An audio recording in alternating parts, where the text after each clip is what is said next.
Hi, my name is Marina Torre, and today I'm going to be talking about prostitution and how it's situated within the general deterrence theory. Now, the general deterrence theory is the idea of discouraging a criminal from repeating their crimes.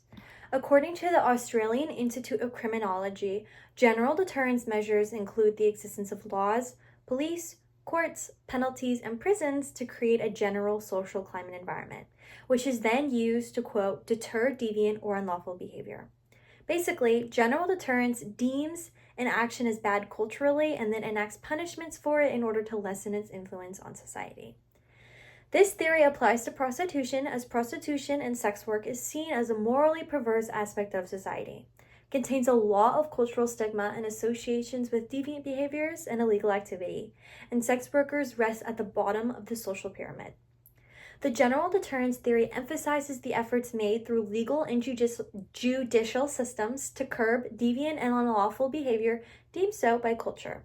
So prostitution fits well within the context of this theory, as it's always being criminalized. Now, prostitution has occurred all over the world. As long as humans exist, human sexuality will continue to exist. For the sake of this assignment, there's going to be a focus on medieval times in Europe, as brothels were extremely common in this time period. On the report of History Today's A Look Inside a Medieval Brothel, Jamie Page mentions that the broad acceptance of the social utility of prostitution ensured that it was a highly visible part of late medieval urban life, which is why I felt it appropriate to focus on medieval times in the context of this sexual variation. As stated by Suzanne Mead, who is a master's student, in her paper on medieval prostitution and secular law, prostitution was seen as necessary for the maintenance of social order, meaning that although medieval society allowed prostitution, it was through the lens of a necessary evil, making it socially condemned. Those who participated in sexual deviancy, namely sex workers and their clients, faced a, quote, association with criminals. In other words, those participating in and receiving sex work were seen as corrupt individuals on par with criminals. It's also really important to note that there is a very large fear of lust and lustful behaviors, sinning, acting sinful, and sexual purity within the culture of this time period, and all of those behaviors are driving force to the laws and regulations which impact sex work at that time. This social dichotomy within sex work being allowed legally and its negative social standing is shown in various laws and legal disputes against prostitution in the medieval time period. For example, while brothels were legally authorized to operate as a municipal service, they maintained many legal restrictions, such as ordinances limiting where brothels can reside, hours of operation, and the types of men permitted to use brothels. Suzanne Mead's paper mentions that almost universally, authorized brothels forbade entrance to married men, Jewish men, and clerics, due to the moral concerns involved over adultery. Despite these rules, these men frequented brothels anyways and used prostitutes as blame for their sexual sin. In Leslie Smith's article on prostitution in medieval England, she states that hearsay and sexual sins such as fornication and adultery kept the courts very busy, meaning that while prostitution was technically legal, the moral acts of prostitution aren't. Even though there were ordinances acknowledging and fully allowing sex work, it was socially demonized and seen as evil for participating in it. This allowed sex workers to be continually punished in courts of law for the sins of others. With sex work being constantly challenged in courts, the general deterrence theory shows how prostitution is seen as a rejection of social behavior through legal action. Many prostitutes are being challenged in courts for their morally perverse behaviors, making criminal behavior, in this case sex work, seem less attractive through social status and stigma.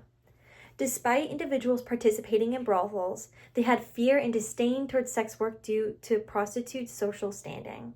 This social stigma affects how people in medieval times perceived sex work as criminal behavior and how they would constantly try prostitutes in court for their perceived crimes. The same kind of idea is still happening today. In the contemporary time period of sexual variation, we still have to acknowledge that the effect that technology has on the facilitation of sex work. Today, we see a lot less physical sex, like brothels and prostitution, but an increase in online services such as phone lines, videos, video calls, chats, and pictures. This increase in availability of sexual content creates even more laws regarding sex work today. According to the American Civil Liberties Union, the buying and selling of sexual acts remains illegal in all states across the U.S. besides Nevada. In addition, there is current federal legislation in the U.S. which criminalizes sex work specifically online. This contains the Stop Enabling Sex Traffickers Act and the Fight Online Sex Trafficking Act. As stated by the ACLU, these laws made websites liable for posting consensual buying or selling of sex, resulting in the shutdown of online outlets, which provided mediation for sexual exchange. Because of these new laws, there's less safe spaces for sex workers to facilitate exchanges, making sex work more criminalized and unsafe today. In addition to all of these laws, technology has provided a huge social impact for sex work today. Because technology has such an impact of people's ability to facilitate sexual exchanges, namely because it's incredibly easy, we can confidently say that there is an influence, but its acceptance is not black and white. It can be inferred that people are more comfortable seeking out sexual favors as technology has normalized it and made it extremely accessible. But the blanket cultural consensus on sex work is still pretty divided. But the influence technology has on sex work should not go unnoticed, despite the fact that many people don't think sex work should be a thing. Even though more people are able to participate in commercialized sex spaces, they still may feel fear or shame about it. Therefore, it's difficult to tell how acceptance runs in these circles, as there aren't a lot of studies done on people's satisfaction levels in the new age of sexual communication. To tie it all back, I feel like the general deterrence theory shows that prostitution is still being punished and criminalized in order to help mitigate the amount of prostitution and sex work happening in our society.